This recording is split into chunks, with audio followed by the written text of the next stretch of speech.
Ouf tout le monde. Il est temps de faire le point sur cette année. Mais j'ai la flemme, je vous laisse avec l'autre. T'es fou toi tu me touches pas. Allez ciao, je vais dodo. Salut à tous, je sais ce que vous êtes en train de vous dire, mais non, il va pas nous sortir une deuxième vidéo dans le même mois. Ici, vous n'êtes pas au bout de vos surprises, j'espère que vous allez bien. Aujourd'hui, une vidéo retour sur tout 2020 et 2021, bien évidemment, il y a eu des très hauts et des hauts, il y a un peu de bas, mais voilà, globalement, tout s'est extrêmement bien passé. Et bah, je voulais vous en parler un petit peu pour ce retour, vous dire ce qu'on va faire comme projet, ce qu'on a fait aussi, parce qu'il y a beaucoup d'entre vous qui ne sont toujours pas au courant. Et puis voilà, du coup, je pense qu'on va commencer directement.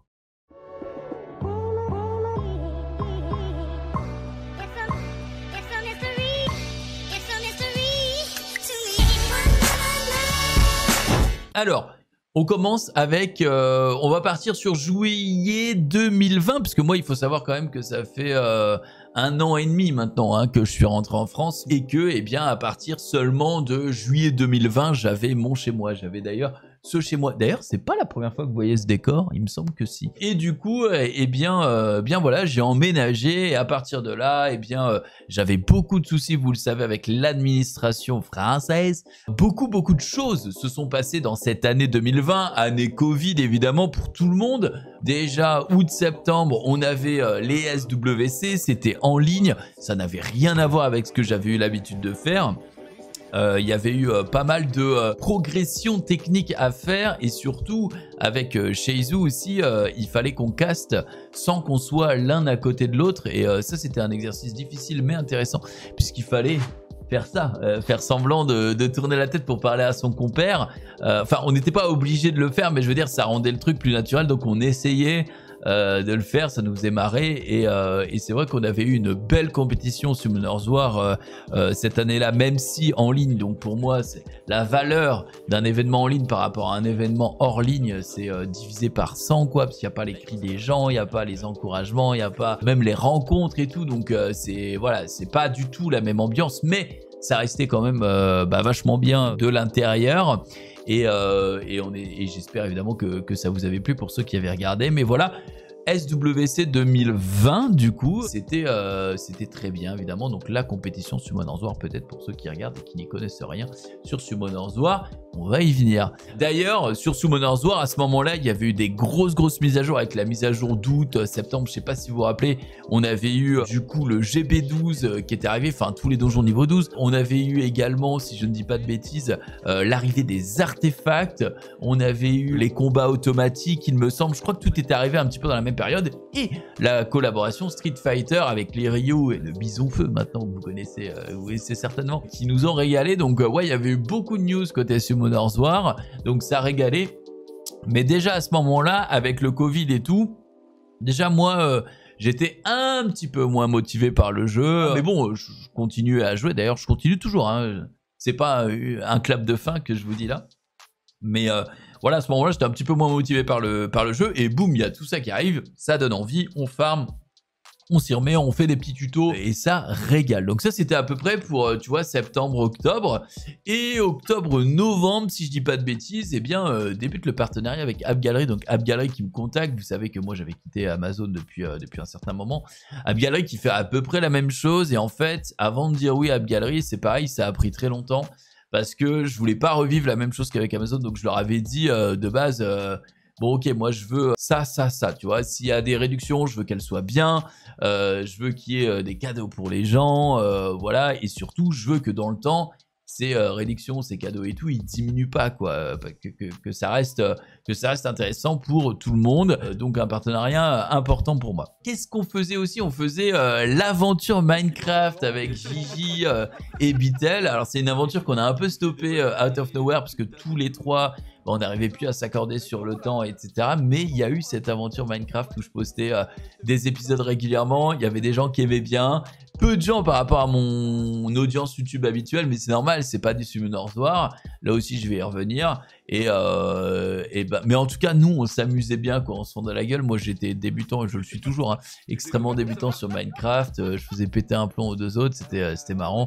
il y a encore des épisodes, sachez-le, que je n'ai pas publiés, qui sont prêts et tout, ils sont sur YouTube, mais ils sont pas publiés. Pendant ce temps-là, eh bien, j'étais également sur le stream qui est fermé tous les mois d'août, donc là, pareil, c'était fermé, mais ça avait repris, j'étais bien intégré à la team, je pense, au bout de 6-8 mois. Je m'entendais vraiment, et je m'entends d'ailleurs toujours bien avec tout le monde, et je commence à faire un petit peu plus d'émissions. Notamment les récaps, le stream challenge, les émissions comme ça, aussi quelques OP, ce qui fait que je m'intègre petit à petit dans les émissions, ça se passe plutôt bien, je suis ravi.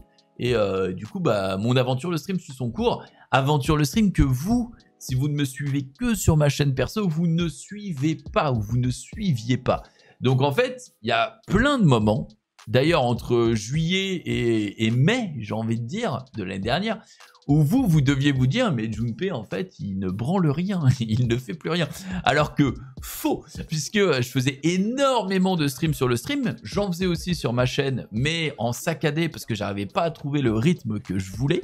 Donc il y avait des fois où je streamais, il y avait des fois où je disais, ah je vais faire un stream, on m'appelait pour un remplacement, du coup je disais ok j'y vais, je le faisais sur le stream, et du coup je streamais pas sur ma perso. Et en fait tout ça, ça faisait que je produisais pas beaucoup de contenu sur ma chaîne perso, et ni sur mon YouTube, pendant tout ce temps. Mais je faisais plein de trucs à côté, vraiment, hein. Dès que les soirées jeux, j'en faisais aussi. Bon, à l'époque, je crois que à ce moment-là, Mensonges et Trahison, ça avait déjà fini, mais pendant un moment, j'en faisais aussi beaucoup des Mensonges et Trahison. J'aimais beaucoup cette émission de jeux de société. Voilà, donc je faisais en fait beaucoup de choses en dehors de Summoners War, mais vous ne le voyez absolument pas, puisque tout ce que vous aviez comme contenu, c'est du Minecraft de temps en temps, et surtout du Summoners War. De temps en temps aussi un peu de LoL, parce que j'ai regardé ma dernière année en vidéo sur YouTube, il y avait un petit peu de LoL, un petit peu de Wild Rift, c'était bien, parce que c'est des jeux que j'adore faire, auxquels j'adore jouer, mais voilà, rien de bien consistant pour vous, et vraiment, vous deviez vous dire pendant plusieurs moments, mais Junpei a totalement disparu, alors que pas du tout, j'étais présent, mais plutôt sur la plateforme Twitch que sur YouTube. On continue du coup avec octobre, novembre et décembre, arrive la fin de l'année. Alors là c'est pareil, ça charbonne, hein, fin de l'année, il y a beaucoup de choses à faire sur le stream. Il y en avait aussi sur du contenu sur ma chaîne. Il y avait beaucoup de choses qui se passaient côté Summoners War, mais moi là, à ce moment-là, tu vois, la hype des nouveautés était un petit peu retombée. Et du coup déjà vers novembre, décembre, j'étais en mode bon, le jeu me saoule un peu, comme on a tous des phases. Du coup si te saoule un peu, t'as un petit peu moins envie de produire du contenu, voilà. Il y a eu en plus, je sais plus exactement quand c'était, mais les problèmes avec ma guilde d'avant. Ensuite, j'ai rejoint Fury, je suis resté pendant Fury pendant 2 saisons, je crois quand même, donc c'est pas mal de saisons. Mais ensuite, on a quitté, et puis maintenant, j'ai ma propre guilde avec des défiants. Voilà, pas mal de petites activités quand même sur Summoners War, mais moi, je suis en dents de scie sur le jeu, c'est-à-dire que j'y joue quand même tous les jours, évidemment, mais je ne farme pas vraiment, quoi. Je me laisse aller, quoi, avec le courant, évidemment, et puis je fais mes autres petits trucs, par contre, qui continuent de m'intéresser, qui continuent de piquer ma curiosité, sur le stream, donc plus de talk show, plus de récap, plus de trucs comme ça, et je kiffe bien, et on reprend, Vlatipa qu'on reprend début janvier avec, je crois que c'était en janvier, ou en février, on a commencé à reprendre les Jiré de Junpei chez vous. J'avais déjà fait un épisode de cette émission. Alors cette émission, j'en suis assez fier parce que c'est mon émission hein, sur le stream, vraiment. D'ailleurs, ça porte mon nom dans le titre. C'est une émission où eh bien, j'allais chez un streamer et il me montrait sa ville à la base. Sauf qu'on ne pouvait pas faire ça toutes les semaines parce que c'était chiant. Donc on s'est dit on va le faire une fois par mois et les 3 autres fois, on va faire d'autres trucs, notamment avec Dina, mais pas que, qui est aussi sur le stream, une animatrice sur le stream, où on va tester des choses insolites, découvrir peut-être des vieux métiers, des choses comme ça. Donc c'est ce qu'on a mis en place. Et il y a 2 épisodes qui me viennent là en tête où on a fait du surf indoor, où je me mange une gamelle mais de l'enfer, mais c'était génial. Donc ça se trouvait à Paris, ça s'appelle Wave in Paris d'ailleurs, j'ai vraiment adoré.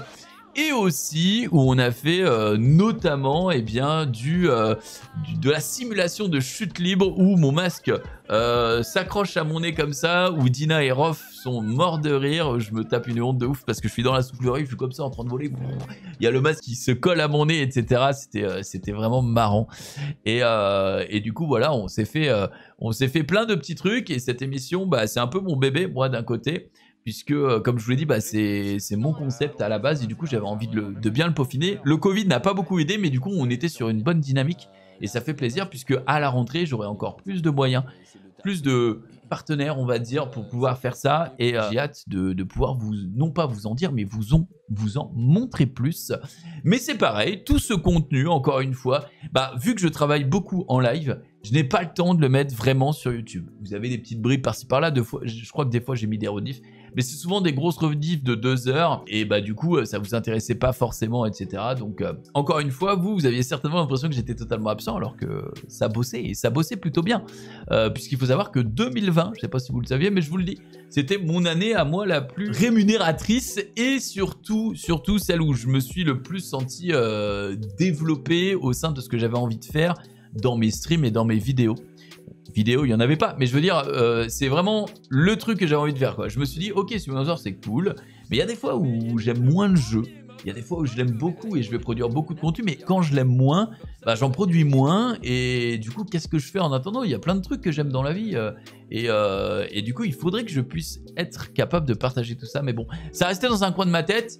C'était pas forcément fait. On continue du coup, ça nous amène à quoi ça? Janvier, on arrive et qu'est-ce qu'on fait? Alors ça faisait longtemps qu'on travaillait sur un autre projet qui est sorti un peu plus tard, mais qui est-ce qui me contacte? On me contacte pour du Wild Rift puisque je jouais au jeu, donc c'est le League of Legends sur mobile. C'est Riot Games qui me contacte et qui me dit qu'ils aimeraient bien me voir tourner dans un clip. Et fil en aiguille, ça se fait et je suis dans un clip de rap où je chante. C'est un truc de ouf, quoi. Je m'y attendais pas, donc pour moi là c'était le premier gros vrai tournage. Franchement on a refait les scènes des dizaines et des dizaines de fois, c'est très stylé à faire, j'ai beaucoup aimé.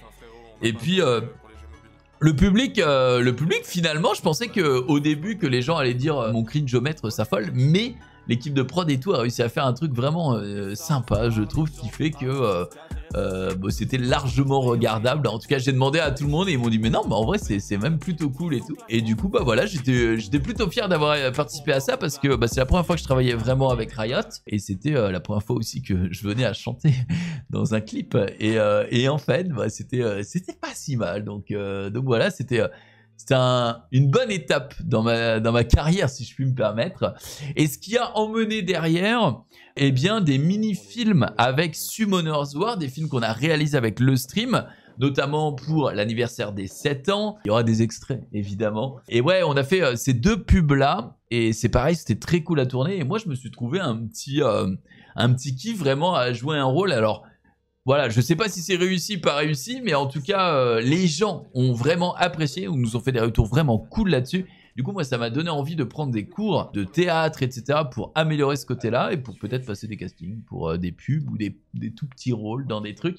Ça m'a donné envie, je l'ai pas encore fait, puisque j'attends mon planning définitif, mais en tout cas, voilà, ça c'est pareil, pour moi, c'est une belle pierre à l'édifice de... Bon, je vais l'appeler ma carrière, ok les gars, désolé, ça fait un peu mec qui se la pète, mais j'ai pas d'autres mots pour ça. Mais ça fait une belle pierre à l'édifice de ma carrière qui fait plaisir parce que ça m'ouvre une autre porte, entre guillemets, ça me fait découvrir un autre milieu dans lequel j'ai envie au moins d'essayer d'y aller. Janvier, c'est la période où je m'intéresse un petit peu, et même énormément, à la crypto-monnaie, puisque en parallèle de mes lives et de mes streams, eh bien, je m'intéresse de ouf à la crypto. Et vraiment, c'est un domaine pareil qui est extrêmement passionnant. Pour moi, je le vois un petit peu comme le jeu vidéo, la crypto-monnaie. C'est comme quand tu es en dehors du jeu vidéo.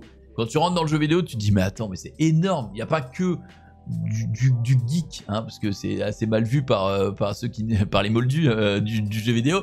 Ce n'est pas qu'un gros geek à lunettes boutonneuses, il y a tellement de trucs. Déjà, les lunettes et les boutons, c'est pas grave. Et surtout, il y a tellement de trucs. Il n'y a pas que le jeu vidéo, ça veut rien dire en fait. On a déjà tellement de types de jeux différents, tellement de zones aussi différentes, puisque au-delà du gacha, du RPG, du shooter, etc., il y a pas que ça dans le jeu vidéo. Il y a la création de contenu, il y a le développement d'un jeu vidéo, les graphismes, etc. Il y a plein de trucs. Et pour la crypto, c'est pareil. Il y a plein de domaines sous-jacents à la crypto-monnaie ou aux crypto-monnaies qui fait que ça m'a grave intéressé. Et du coup, fin janvier,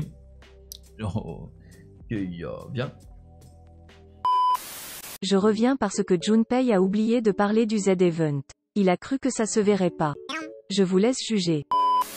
Tout cela pour dire que du coup, il y a une des 2 entités auxquelles j'ai confié la vidéo de retour. Et du coup, je reviens sur l'année 2020. J'envoie la vidéo. Devinez de quoi j'ai pas parlé. Le Z-Event. faudrait que je retourne à ce petit passage. Bon, il sera intégré dans la vidéo de manière subtile, de manière à ce que vous n'y voyez que du feu. Mais bon... Not on my watch. Le week-end du 19 octobre arrive aussi le Z-Event. Et alors là, les gars, c'est un truc de ouf parce qu'on m'annonce quelques semaines avant, à peine 2 semaines avant, je crois, chez le stream que les web TV sont invités et que du coup, intrinsèquement, j'étais invité à y aller si je le désirais. Aux côtés du coup de Rivenzi, Ultia, KO, ce qui faisait qu'on était 4 et ça aussi c'était une expérience de dingue entre les combats de chevaliers avec Rivenzi, entre l'ambiance générale qu'il y avait dans la salle, les karaokés, enfin tous les trucs qui nous a permis de nous retrouver entre tous les streamers. Bon, c'est la première fois que je faisais un event comme ça. Dans le sens où il y avait quasiment que des giga big streamers autour de moi. Ça m'a permis d'en connaître quelques-uns et tout, c'était vraiment cool parce que l'édition 2020, il y avait un petit peu de gens qui étaient en online à cause du Covid toujours, et puis il y avait quand même pas mal de gens, je pense la majorité qui étaient sur place. C'était quand même une ambiance particulière, mais c'était absolument génial à vivre. Et puis 5,7 millions d'euros, je peux dire que je suis détenteur comme tous les autres streamers du Z-Event 2020 de ce record pour l'association Amnesty International. C'était génial, j'espère que j'aurai l'occasion de refaire un événement de ce genre. Et encore une fois, ça c'est un truc de ouf que je vis quoi. Et également ça a donné plus tard le ton pour me lancer sur du GTA RP, puisque Zerator a organisé le ZRP. C'est la première fois que j'en faisais. Il y a, je crois, eu 0 épisode sur YouTube alors que j'en ai fait pas mal. J'étais Edouard Tremblay, je prenais l'accent québécois et du coup je l'ai tenu pendant toute la durée du ZRP. C'est pareil là, à ce niveau-là, vous saviez peut-être même pas que j'étais dans le RP et pourtant c'était bien moi, Edouard. Et c'est moi qui ai écrasé le chien de Jill, un peu en le faisant exprès et un peu sans le faire exprès. Du coup, je disais oui, ça m'a donné envie de me lancer dans les crypto-monnaies et 2 mois plus tard, en mars, je lance le Crypto Fan Club. Alors ça aussi, j'en suis assez fier en vrai. J'ai eu des invités très prestigieux, notamment Asher, qui est la référence française et même européenne dans les crypto-monnaies et j'ai continué mon petit bout de chemin. C'est une émission qui malheureusement a dû s'arrêter faute d'invités parce que moi je kiffais l'affaire et tout, c'est vraiment un contenu que j'aimais bien même si je mettais tout ça en raw de manière fraîche quoi sur YouTube sans toucher quoi que ce soit et je le foutais sur YouTube et puis ça plaisait pas, mais en tout cas les gens qui étaient sur le live étaient intéressés et faute d'invités j'ai dû l'arrêter. Je sais pas si je vais les reprendre, mais en tout cas moi je continue évidemment mes trucs de crypto. J'ai toujours mon groupe Telegram sur la crypto-monnaie qui s'appelle le Crypto Fan Club où il y a 700 et quelques membres qui continuent d'échanger tous les jours sur les cryptos. Donc si ça vous intéresse, eh bien dites-le moi, je vous mettrai le lien en description. Mais voilà, ça c'est aussi un gros pan de ma vie parce que finalement moi je sais que j'aurai certainement pas de retraite entre le Brésil, le Canada et tout. Ça arrivera si ça arrive un jour très tard. Donc du coup pour essayer d'assurer ça, après évidemment chacun son point de vue, mais je me suis dit j'investis un petit peu là-dedans et puis qui verra dans 20 ans, 30 ans, 40 ans, je ne sais pas. On continue, j'ai fait aussi un petit peu de react et ça malheureusement j'ai pas pu vous le mettre sur YouTube parce que c'était des reacts d'émissions du genre Qui veut être mon associé, une émission sur M6 qui était vraiment excellente pour le coup mais que j'ai pas pu mettre sur YouTube parce que c'était striké direct, que je faisais sur Twitch. Une émission où tout simplement je faisais du react sur l'auto-entrepreneuriat. Vous savez que moi c'est un truc que j'adore, en plus là je suis baigné dedans, ça fait je sais pas 4 ans maintenant que je suis streamer, donc je fais de l'auto-entrepreneuriat. Voilà, du coup j'aime beaucoup ça et le react j'aime bien aussi, j'avais envie de m'y essayer, c'était bien, ça plaisait aux gens, c'est pareil. Ceux qui étaient en stream étaient vraiment, ça leur faisait marrer, on découvrait plein de trucs et j'ai pas pu le mettre sur YouTube, mais bon l'envie y était, c'est juste que là pour le coup quand j'essayais de les mettre ça me bloquait directement. Donc on verra si on trouve une solution pour la rentrée, je vais en parler évidemment de tout ça. Arrive avril et là nous avons enfin, après 5 ou 6 mois de travail je crois, enfin l'arrivée du jeu mobile qu'on a créé avec Jiraya qui s'appelle Nukekubi, qui est un jeu d'auto-scrolling où il faut construire finalement les jambes de son personnage pour qu'il avance sur un niveau. Le but vraiment de Nukekubi c'était de faire un mode multijoueur qui claque, d'accord, un mode multijoueur où on s'amuse entre potes. On a sorti ça, Jiraya n'avait pas fait de vidéo sur sa chaîne à proprement parler là-dessus parce que on voulait faire une release iOS et Android. Donc au moment quand même où ça a été dispo sur Android, on était tellement contents et tout qu'on a voulu le partager tout de suite avec le contenu en disant que ça arrivait sur iOS avec nos communautés. Et malheureusement, iOS c'est toujours pas sorti parce que Apple, c'est vraiment, ils nous ont flingué le truc quoi. On ne sait pas, on n'a pas de réponse du pourquoi, du comment, pourquoi ils n'ont pas validé nos comptes développeurs et tout. Parce qu'il faut savoir que chez Apple, il faut se créer un compte développeur, soumettre l'application et ensuite elle est validée ou pas. En fait, le compte développeur n'est toujours pas validé. Là, je parle, nous sommes le 30 août 2021. Donc le jeu n'a pas pu être release encore sur iOS, ça dégoûte. Alors c'est un investissement qu'on a fait à perte énorme entre guillemets puisque... je veux pas dire de bêtises, je sais plus combien le jeu nous a coûté, mais je crois que c'est dans les alentours de 8 à 10 000 euros à peu près. Pour un retour sur investissement de peut-être une trentaine d'euros des gens qui ont pris des skins parce qu'on voulait faire un jeu où il n'y a aucune pub dedans, d'accord, pas comme tous les jeux mobiles à la mort là où vous faites un level et vous êtes bombardé d'une pub que vous pouvez même pas skip. On voulait faire vraiment un modèle où voilà, il n'y a pas de pub, le jeu n'est pas payant. Par contre, si les gens ils veulent faire plaisir, eh bien ils peuvent dépenser de l'argent dans des petits skins et c'est sur ça qu'on se basait. On savait qu'on allait perdre de l'argent sur le projet. Le but c'était de sortir notre propre jeu vidéo. Bon. C'est bien le cas. On était quand même pendant un moment top 1 en France et je crois qu'on a fait top 7 dans certains pays genre Suisse, Belgique et tout. Enfin, je me rappelle plus exactement de comment ça avait réagi, mais on avait fait pas mal de téléchargements la première semaine, c'était énorme. Les gens, malheureusement, ils n'avaient pas compris que tout le fun du jeu était vraiment dans le multi parce que tu as un matchmaking et tout. On voulait mettre plus tard du ladder et tout. Pour l'instant, le projet est en suspens, donc on n'a pas la validation iOS. Mais bref, ça c'était pareil, une grosse fierté avec Jiraya qui est maintenant un grand ami. De pouvoir sortir notre projet, notre jeu vidéo, c'est une dinguerie. On est très content du jeu, visuellement, esthétiquement et même au niveau du gameplay puisque c'est ce qu'on recherchait. Si jamais on a fini par avoir cette validation sur iOS, ça va tous nous rebooster, on va continuer d'essayer d'améliorer le jeu et puis voilà quoi, d'en faire un truc abouti, même si là je pense que le jeu est déjà très très bien avancé. Et voilà, donc Serra et Casu aussi, big up à eux qui sont monstrueux et qui ont fait ce jeu-là avec nous, avec nos contraintes et tout, donc les boss. Mais pendant tout ce temps-là, donc de juillet à avril-mai, niveau vidéo, c'était quasiment mort. Niveau streaming, je streamais beaucoup sur le stream, mais j'avais du mal à trouver un rythme régulier. Et c'est ça qui est important dans le stream, si un jour vous voulez vous lancer, c'est vraiment d'avoir de la régularité. J'avais du mal à trouver un rythme régulier. Et donc du coup, je me suis posé vers mai, je me suis dit ok, pour ma chaîne perso, là ça va pas. Déjà que mon YouTube est un peu délaissé, il faut absolument, mais absolument, que sur ma chaîne perso Twitch, les gens sachent quand je stream pour avoir des rendez-vous. Et du coup je me suis posé et c'est là où j'ai commencé à stream les matins parce que je ne pouvais plus stream les soirées puisque les soirées souvent soit j'avais déjà quelque chose sur le stream, soit j'avais rien et des fois on m'appelait et souvent même on m'appelait pour remplacer pour telle ou telle personne.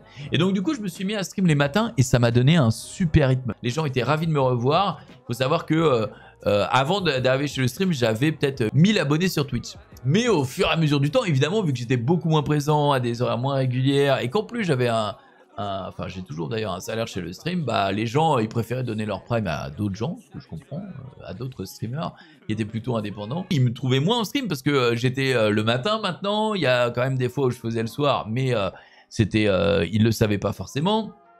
Donc voilà, mais au moins j'avais retrouvé un rythme et ça c'était le plus important, un rythme de travail efficace. Le matin c'était tout pour ma perso, Twitch, l'après-midi c'était chez le stream. Parce qu'il faut savoir qu'un récap et tout, ça se prépare quoi. T'arrives pas les pieds sous la table. Même le mobile, il faut trouver des jeux, il faut trouver plein de choses. D'ailleurs, on n'a pas parlé de le mobile, mais on a fait une saison super sur le mobile en 2020-2021. Donc, c'est du temps de préparation.